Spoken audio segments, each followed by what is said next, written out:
They really should have all the data they need to make this right for these 20 laps to date. That's a big deal for them. They've ploughed so much money, so much effort into this team, and the bike mile up to 212, 215 mile an hour with a bit of a slipstream. Neil, it's a lot closer than we thought. Absolutely, we were talking literally on free practice one. His Marquez is going to be a second faster than him. He knows he's got his number one strategy is to check out on the first lap. So remembered for as much of the type of man he was off the track as the man we knew. Circuit of the Americas, just outside Austin in Texas. It's a fantastic, with the first gear hairpin as the first corner. Turn one, really tricky, particularly first.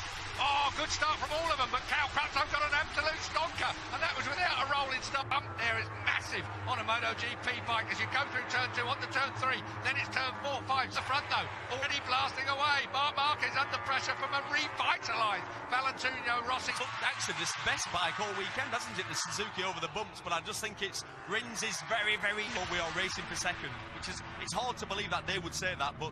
That's what I'm being told. Rossy is always of Jack Miller. Jack Miller, these two mates, Crutchlow and Miller, very close friends. Miller's looked live. There is Dobby. He's already up to 7th place. Start. Sixth place already. Good. We know the thing grunts up the hill, so it maybe just managed to pull in. But you know how clever he is. He put himself. Done any laps in these conditions. No one's put any more than 10 laps on a tyre, and that was free practice. Lesson team and broke it off, and Davide Tonozzi lost his rag completely over that. Right in the mix as well. I'm going to blow me brains with this one. Down at turn 11 we go. Onto the back straight. Point warrior, Cal Crutchlow. He should not even be able to walk, let alone ride as well as he does. Brilliant. Come on. Paul Espargaro in 9th place. He's got Petrucci behind him, and Quartararo's in there. Bagnaia's there as well. Bagnaia's and Aleix Espargaro drops out of the race. Bit of a disaster. He's looked good this weekend as well. Yeah. So Marquez eases away. It was 0.6. It is 0.6, sorry, now. It was less than a second outside his best race pace of 2014, when the track was in much better order than it is now, and that's where state and shape this bike and this bloke is in around here. So dominant. It's on the ones that, like, usually the anti-clockwise tracks, he loves left-handers. This corner here is real, it snaps from side to side. Look at Cal Crutchlow, all over Valentino Rossi. Lots of banter down in pit lane. Yeah, good fun on Thursday. So, Lorenzo, qualified 11th finish since Austria last year. Can you believe that? I mean, yes, he's had a string of performances. 2:04.3 it is now. So, Marquez is just relentless at the front of this. Dobby in 6th still, Vinales 7th. As we look down the order, and then we've got to put it with that. Look, jump start. Right through penalty. Joan Mir and Maverick Vinales. To make that start, to get it dead right. Vinales is nervous, we know what he's... Is it somebody different analysing these starts? Because that's too much of a coincidence for me. That's a ride-through penalty. If you've stopped by the time the lights go out, there is discretion to nick your penalty. But the fact is that, hard and fast, if you're rolling, when the lights go out, you go up... That one. I would direct it... Well, we should get the pictures, because we were told off Dorna that we will get to Cal Crutchlow's. What worried me was Cal got such a launch off the line. When I saw that come up, then I held my breath for a moment. In 5th place. Then it's Dobby in 6th place. Morbidelli 7th. Vinales. It's just all going wrong. Cal was wide there at turn 11. It was very wide. Very, very wide. Came in there with a hop, skip and a jump and closed right into the rear end of Valentino Rossi. That was the question I asked earlier. Look at this. It's the problem maybe that the Yamaha... You know, normally... The track temperature's going up literally as we speak. Penalty warning. Made that mistake. Here comes Cal. Does he go to the inside? I thought he was going to make that move then. Cal's all over the back of Rossy at the moment. Rossy is coming through. We talked about Dovy's great start. He was up into 6th place on the first lap. He's dropped down to... Let's have a look at it. Here it go. is. Watch for him. If he's rolling when the lights go out, he's going to go drive for Dorna. Because that's the... down! Has gone Cal Crutchlow. Crutchlow has crashed out. Set yourself up so well for the back straight. Get it all dead right. Cal Crutchlow. Let's have a look what the mistake... Didn't want to run out wide, so he hadn't got it turned and squirted on. He didn't want to lose contact with Valentino Rossi away. So, Cal Crutchlow, disaster for him. Lets Rossi off, though. He's in. He had to, wouldn't it? 3 laps you've got to be in by, otherwise you cop a black flag. Penalty loop. So he's done the penalty loop by mistake. Yeah, and he's got to do a ride through. That's the penalty loop at 13 and 14. Well, Wait for it. Here it goes. He's rolling. Oh, yeah, by a long way. Yeah, by a long That was way. a proper jump start there. I will not make that mistake again. Do you know what was funny there? Wayne Rainey and Kenny Roberts, of course, they were used to having the third Bike on the bike point. He's not trying to second guess the lines. He goes when they go out, but that's, if you think about it, No, I'm they convinced, should be across I that. am convinced if we could look at data from last year, they've been numerous. Not now, do they? I mean, having done Cal Crutchlow in Argentina, they physically cannot let anybody go. Oh, no. 30 seconds you lose here with the length of pit lane. Yeah. I think Cal lost 27, I think, and that's quite a long pit lane. Dino Rossy in second place, who has got a 0.4 of a second lead over Jack Miller. Question is, who Through the weekend for the man who I'm worried for is in third place, Jack Miller. The fact that he's on the soft front, and his mate at turn 11, watching the race from there. On board, Marc Marquez. place we've got Frankie Morbidelli, who I spoke to on the grid. He's come from 10th. Remember, on the Honda. And Quartararo for that team. I think that team are doing it. They hired the Billy fresh out the box, all new bits, all new workshops, all new everything, and they've gelled straight away from the. No disrespect there. I know No what you mean. disrespect at all. You just wouldn't expect. It's a brand new team. Not getting through FP1 and 2 when they knew the rain was coming for FP3, so they left themselves. Natty boys dropped the ball, and with the amount of intelligence there is in that camp. Yeah, I think though that it came down to this. It just squidges. It's like this. He did exactly what Cal didn't. Yeah. He picked it up. Marquez has done what we predicted he could do. He's down again. Marquez has gone from one side of the bike to the other. It's turn 12. It's been the nemesis of everyone here at some stage in their career. Oh, and they still cannot start that. And he's down for a third time. Well, it's best qualifying in the USA since Laguna 2009, and now Valentino. American Grand Prix. Look at that, 46, 93's out.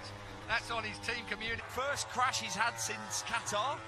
We normally see him crash in practice. He's had Deckard, who's always got late race pace. Incredible, he came from 16th to 5th at the last round in Argentina.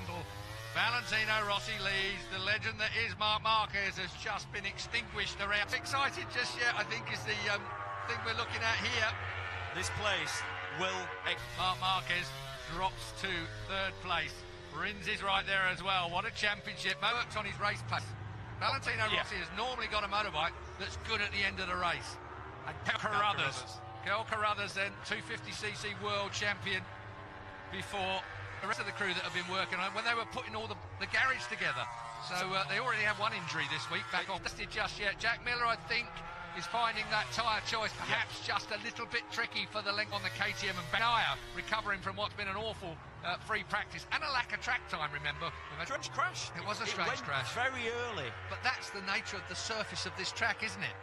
We'll do lots of laps this year. He'd gone with a medium front. Normally they'd go for a harder compact. Here in the Circuit of the Americas, 2008 Indy was Lorenzo. The man who never crashes, saw all three factory Hondas down. Yes, he's crashed. Oh, that's the second time. Remember, the chain jumped off in qualifying of his number one bike. He had to park it at the end of pit lane, lower leg department. Still Valentino Rossi leads, but that Suzuki is keeping pace. To do something just a little bit special. The 23-year-old from Barcelona, 33 MotoGP. Here's Dovi, got Morbidelli all over him. Yeah, Dovi's got past him on this lap. And not much faster than him. Exactly. He might be able to raise his game on that M1. Well, and also it's a day. Suzuki, Davide Brivio and the rest will be absolutely. He's going for it. He's definitely going for it through that flip-flop. I mean, there's no way you're this close and you're a motorbike racer. And they're both on the same tyre, so it's not going to come down to someone. You remember a few years ago, tyres that are the spec tyres for MotoGP. Valentino Rossi versus Alex. I question but that. He couldn't do anything else, Marc Marquez. He can't do anything else. No, I know. Here we go. We're going to see the crash. So then, did it. Yeah, he was out too wide, wasn't he? He was heading for too wide. And again, even with the weight up front, he couldn't do anything with it. So heartbreak for Marc Marquez fans. It's incredibly bumpy, but the actual surface, the grip level is so low around here. I'll tell you how low. The guy who crashed first, he said he's a very good rider. Yeah. He's no mug. And the other rider who crashed was... That's because he wasn't fast enough. Yeah, so... And here's Maverick making his way. Beryl Abraham. Next up is Tito Rabat on the 53 machine. Trouble is on that snake, he just can't find them and tick him by. He'll go past on the brakes as we come over 9 through 10 and down towards 11 into the break. Went through, and Carol Abraham thought, yeah, well, I'm going to come through with you as well, and he's taken Tito. Don't see much of Carol Abraham. Mile behind the number 1 KTM of Paul Espargaro. Yeah. He expected more. The words were, we thought he'd get up to speed quicker than he has done. That's just, in my view, that's just wrong. Performing so much better. That's when your argument falls apart. The only argument to back that up is you'd say it's either good or bad. That's either we're going to reduce some power, or we're going to really wind him right up. It's got to be or a little bit more. You'd assume a little bit less. That's normally you start with as much power. They were a bit lively over the hill and hitting a rev limiter, and that can create exploding motors. I was looking through the starting from the back of the grid later on in the season. If that's the case, if you use an extra engine, you'll be getting a penalty. 20 on this massive circuit of the Americas track. Rossy leads, comes to the line. It will be. I think. Would you say that as well? Yeah, I would do, because in this situation, I think he's not a lunger. 5 seconds in front of Andrea Dovizioso. Well, he's been the best Ducati all weekend, bar none, hasn't he? Rins there, he'll know there's a big gap to third place. If you Rins now, you'd have to just stay waiting for a block pass on the last lap. I think Rins is clever enough to do that. To think that one through. 4.5 laps to go then. Absolutely fantastic, enthralling as well, and he's going to unload that Yamaha on the last couple of laps. Davide Brivio looking extremely tense. And that was 2016, was it? It was. 4 laps to go. They had more engines, they could test more. This year they've lost all their concessions. It's a level place. It's not got the biggest budget. Look at the side of the bike, it says Suzuki. They don't have the massive sponsors. Here we go! He's under come back. Valentino Rossi goes second place then. Rins out front. There is a whole host of legends that are going to be on the poster. Will be up there. But where will Rins be up there? Will it be top step? Will it be step 2? Will it be the room? Yeah, he just checked up. He could feel him coming up the inside. And let him go. Yeah, give him the room. And now if you read, it is looking absolutely superb for Alex Rins. Rins then on his way. Still a long straight away here. Rossy went to the inside, but it looked too hot. Rins saw him coming. Makes the cutback. Rossy has to work at top of the hill. Bottom gear, dropping down through the order. This is a third place man. Jack Miller still there, looking comfortable in 10th place, a slip behind Taka Nakagami now. Rins, can he do it? Squared off by Maverick Viñales, his nemesis, who took all the glory. And from that moment, grafter. And if you want to win at this level, you've got to work. He hit the apex at Nakagami, the 30 who's just gone past. That seems to me to be putting Iannone in a bit of a tiz, because he's beginning to... Never, I thought he was just going to sit back. But with his body language, you can see Valentino climbing all over the motorcycle. So, Rins on that Suzuki. That's Miller going through the same corner, even if he doesn't make the pass on Miller. So, Dobby, how typical of the professor. The main man, Marquez... He's 2 seconds behind him now, 2 laps to go, and he's running a second a lap quicker. Can you believe they're gone? But he'll be breathing now. This is a physical track. I'm not saying he's not fit, but there's a lot going on. I wonder what difference that's made to the gap between the 2 front runners. Yeah, he's got up point gearboxes on all of them.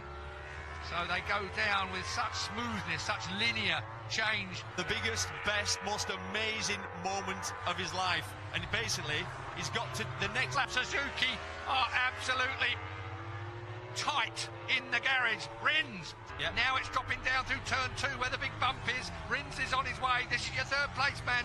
Jack Lear is the perfect. Let the brake off up the inside. Rossi's catching. We'll see. From now on. So the man who cut his fingers, I don't think he's close enough to be able to do this, you know. It looks to me like Rins is 200 mile an hour, 210 mile an hour now. The Suzuki has got it sorted down towards turn 12. On to mark my words, Rossy is going to make a lunge. Brivio knows it. Brivio knows 17, 18, which is now Hayden Hill. Nicky Hayden above us will be looking down on this race. And out of the last corner to the line. Valentino Rossi will be second, but it's Alex Rins that wins.